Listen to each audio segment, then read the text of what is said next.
Hello friends, welcome back to your own channel share market with CK. आज हम बात करेंगे एनएसई बीएसई के बारे में। देखिए, एक मैं एजुकेशनल वीडियो लेके आया हूँ। एनएसई क्या होता है, बीएसई क्या होता है, ये सेंसेक्स इंडेक्स है क्या, निफ्टी 50 क्या है, तो इस सारे कुछ के हम बारे में बात करेंगे।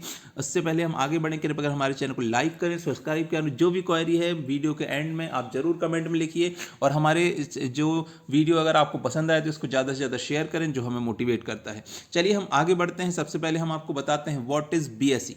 बीएसई होता क्या है। बीएसई का फुल फॉर्म है बॉम्बे स्टॉक एक्सचेंज। इसके बारे में हम कुछ पॉइंट्स जानते हैं। देखिए, बीएसई जो मुंबई महाराष्ट्र का बॉम्बे का स्टॉक है, एक्सचेंज है, ये दलाल स्ट्रीट पे वहाँ पे स्टैब्लिश्ड है। जो हुआ, ये स्टैब्लिश हुआ था 1875 में हुआ था, और एशिया का सबसे ओल्डेस्ट एक्सचेंज है। ये सबसे फास्टेस्ट, वर्ल्ड का सबसे फास्टेस्ट एक्सचेंज है। 6 माइक्रो सेकेंड की स्पीड से ये ट्रेड होता है। अगर हम बात करेंगे, the BSE is the world 10th largest stock exchange in overall market capitalisation. Market capitalisation की वजह से 10th लार्जेस्ट स्टॉक एक्सचेंज है। 2.29 ट्रिलियन अप्रैल में 2018 में ये हो गया था। इसमें 5500 से ज़्यादा कंपनी रजिस्टर्ड हैं। तो ये था बीएसई के बारे में डिटेल्स। आप इसको अच्छे से पढ़ सकते हैं। अगर हम बात करेंगे सेंसेक्स क्या है, सेंसेक्स इसका एक इंडिकेटर है, जिससे हम बोलते हैं कि सेंसेक्स ऊपर जा रहा है तो ये बुलिश ट्रेंड हो गया। इसमें हम बोलेंगे सेंसेक्स नीचे जा रहा है तो बोलेंगे सेंसेक्स अभी डाउन ट्रेंड पे है। तो ये एक इंडिकेटर हो गया। It is an indicator of the market movement. Market ऊपर जा रही है, नीचे जा रही है, गोज डाउन, गोज अप, ये हमें बताता है। ठीक है, तो आप समझ सकते हैं। और सेंसेक्स में मेनली टॉप 30 कंपनियां, जो मेनली टॉप 30 कंपनियां हैं वो रजिस्टर्ड होती हैं। वो किस बेसिस पे सिलेक्ट होती हैं? वो सिलेक्ट होती हैं free float market capitalisation, liquidity. Free float market capitalisation सबसे मेन पॉइंट है। उसके बाद लिक्विडिटी, और भी कुछ 2-3 सेक्टर होते हैं, उनको मेजर करके ये आप हर क्वार्टर के बाद इसको चेक किया जाता है। तो देखिए, अपडेट होती हैं। तो फ्री फ्लोट मार्केट कैपिटलाइजेशन होता है। ये फ्री फ्लोट मार्केट कैपिटलाइजेशन होता क्या है, इसके बारे में हम जानेंगे। देखिए, ये क्या होता है, मार्केट कैपिटलाइजेशन कंप्यूटेशन मैथोलॉजी है, in which only the share readily available for public to buy and sell. तो जो पब्लिक के लिए अवेलेबल है बाय और सेल करने के लिए in stock market are consider for competition. मतलब उन शेयर्स को रखा जाता है जो पब्लिक के लिए अवेलेबल हैं सेल और बाय करने के लिए। अगर जैसे मान लेते हैं किसी प्रोमोटर के पास 70% शेयर्स हैं, इसकी अपन चेंज कर लेते हैं, रुकिए। अगर जैसे मान लेते हैं किसी किसी कंपनी के जो 90% शेयर्स हैं वो प्रोमोटर्स के पास हैं, बस 10% जो शेयर हैं वो पब्लिक होल्डिंग के पास हैं, उनको बाय और सेल पब्लिक कर सकती है सिर्फ 10% को। तो ये 10% को बस मेजर किया जाएगा मार्केट टॉप 30 में आने के लिए, सिर्फ इन 10% को लिया जाएगा। अगर जैसे कोई कंपनी मान लेते हैं 10% होल्डिंग्स प्रोमोटर्स के पास है और 90% पब्लिक होल्डिंग है, जो बाय और सेल अपन कर सकते हैं। नॉर्मली जो ट्रेड होती हैं वो 90% इसकी कैपिटलाइजेशन होती है। तो इसको उसमें मेजर किया जाएगा सेंसेक्स में। ऐसे ही निफ्टी में भी ऐसे ही चलता है। निफ्टी में भी यही सेम प्रोसेस चलती है। अगर जितनी पब्लिक होल्डिंग है उसको अपन मेज़र करते हैं फ्री फ्लोट मार्केट कैपिटलाइजेशन के साथ, और उनसे ये सब चीज़ें बाहर होती हैं। ये आप पढ़ सकते हैं, प्रोमोटर्स की होल्डिंग, गवर्नमेंट की होल्डिंग, प्राइवेट कॉर्पोरेट्स की, तो ये सब चीज़ें बाहर होती हैं। These are different companies from different sector. अलग अलग सेक्टर्स की अलग अलग कंपनी, कोई बैंकिंग सेक्टर, कोई एफएमसीजी सेक्टर होता है, कोई फाइनेंस सेक्टर हो सकता है, ऑटोमोबाइल सेक्टर हो सकता है, कुछ भी आप आईटी सेक्टर हो सकता है, किसी भी सेक्टर की होती हैं। और इसका बेस ईयर कितना है, 78-79 है। ठीक है, तो आप ये रहा बीएसई की डिटेल्स। अगर हम बात करेंगे व्हाट इज एनएसई, एनएसई के बारे में बात करेंगे। यहाँ पे एनएसई टाइप नहीं हो पाया है, व्हाट इज एनएसई। तो एनएसई के बारे में हम बात करेंगे तो NSE stands for national stock exchange. National stock exchange होता है। इसके कुछ पॉइंट्स को जानेंगे हम। एनएसई वाज एस्टैब्लिश इन 1992 में नेशनल स्टॉक एक्सचेंज बना था। उसके बाद ये it was the first exchange in the country to provide a modern fully automated screen based electronic trading system. आपने देखा होगा ऊपर स्क्रीन में आता है पूरा ट्रेड सिस्टम उसमें चलता है। तो ये पहला ऐसा स्टॉक एक्सचेंज था जो फुली कंप्यूटराइज्ड था, इलेक्ट्रॉनिक था। आप देख सकते हैं अगर हम बात करेंगे NSC has a total market capital, NSC की टोटल मार्केट कैपिटल कितनी है 2.27 trillion, making it world 11th largest stock exchange. World 11th largest stock exchange बना दिया, वो 10th है, ये 11th, अप्रैल 2018 का ही डेटा है ये। NSE index the Nifty 50 is used to extensive by investors in India and around the world. ठीक है, आप देख सकते हैं इसको जो चेक किया जाता है वो कैसे, इसका इंडेक्स है निफ्टी 50, एनएससी का इंडेक्स है निफ्टी 50, बीएसई का था सेंसेक्स। तो देखेंगे अगर हम निफ्टी 50 की कंपनियों की बात करेंगे, पहले हम जान लेते हैं निफ्टी 50 है क्या। निफ्टी 50 एनएससी का इंडिकेटर है, इंडेक्स है, जिसके सहारे हम जानते हैं अगर निफ्टी 50 ऊपर गया है तो हम बोलेंगे नेशनल स्टॉक एक्सचेंज आज अप ट्रेंड में है। अगर हम डाउन जा रहा है, अगर 1% की माइनस में 1% नीचे गया है तो बोलेंगे डाउन ट्रेंड में है। तो ये हो गया निफ्टी 50 इंडेक्स एनएससी का। ये निफ्टी 50 होता क्या है इसके बारे में हम बात करेंगे। द बेस ईयर कितना 95 में निफ्टी 50 इंट्रोड्यूस हुआ था, इसकी बेस वैल्यू है 100, उसकी थी 100, इसकी 1000 है।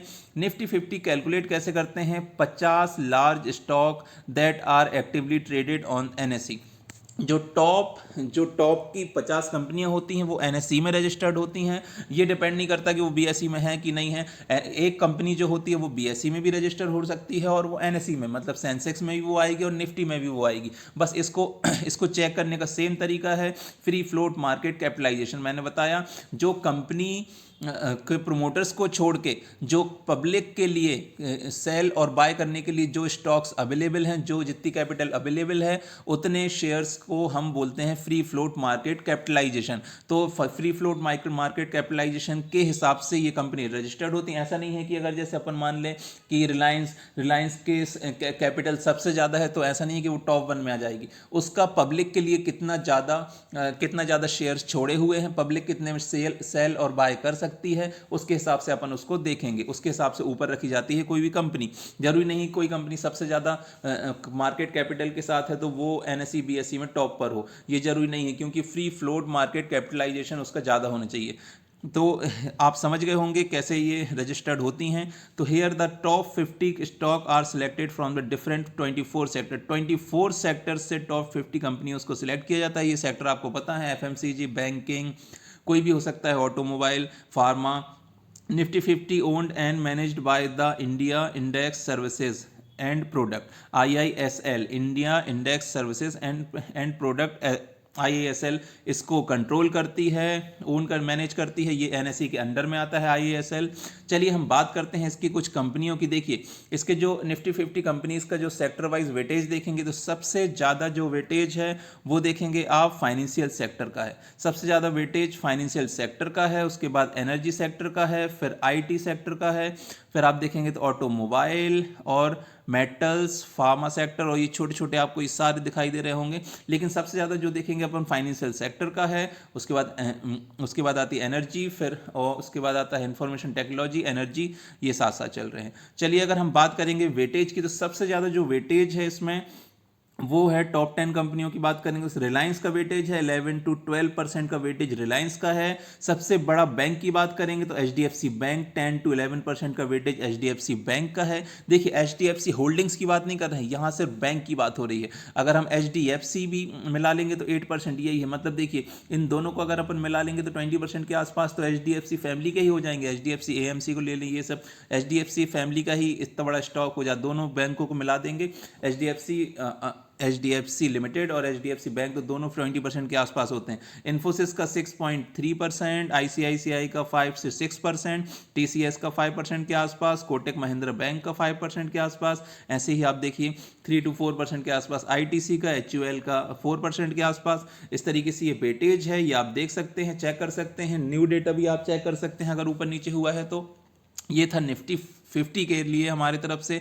हम बात करेंगे Nifty 50, Nifty and Sensex movement, इनकी मीनिंग क्या होती है। ये मूवमेंट होता है तो इससे पता क्या चलता है हमें, इससे हमें ये पता चलता है if Nifty goes up this means that the stock price of the most of the major stock on NSE has gone up.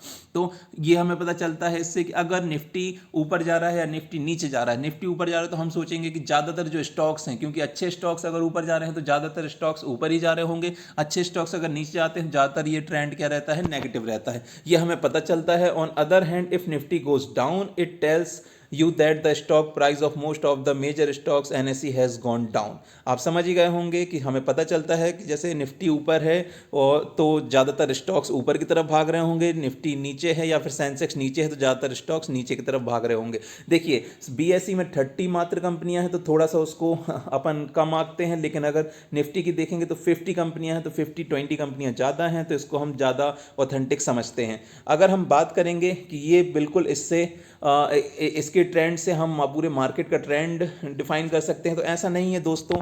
मैंने आपको बताया है कि ये जैसे फ्री फ्लोट मार्केट कैपिटलाइजेशन होती है, ऐसा नहीं है कि जैसे आपने 10% हिस्सेदारी से किसी का पता लगा सकते हैं, 90% हिस्सेदारी से पता लगा सकते हैं। ये तो आपको स्टॉक का बिहेवियर ही पता करना होगा। एक और मैं आपको एक अच्छी चीज़ बताना चाहता हूँ। देखिए कई बार क्या होता है, लोग ये समझते हैं कि जो कंपनी स्टॉक एक्सचेंज निफ्टी 50 में रजिस्टर्ड है या बीएसई में रजिस्टर्ड है वो तो सबसे ज़्यादा ग्रोथ करेगी। ऐसा कभी कभी नहीं होता है, क्योंकि जो हाईएस्ट कैपिटलाइजेशन पे होती है वो निफ्टी 50 या बीएसई में आता है। हो सकता है कि वो उसका पीक हो, पीक होने के बाद फिर वो नेगेटिव में चली जाए, अपडेट होने के बाद जो मिड कैप स्टॉक्स थी फिर वो निफ्टी 50 में आ जाए लार्ज कैप बन के।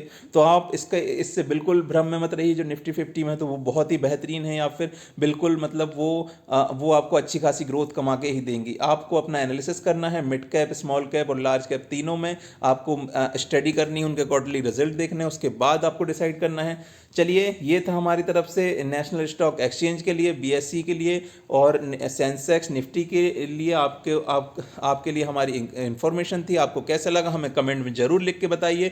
अगला वीडियो मैं बैंक निफ्टी पर लेके आऊँगा, वो आज ही के दिन में पोस्ट करने की कोशिश करूँगा।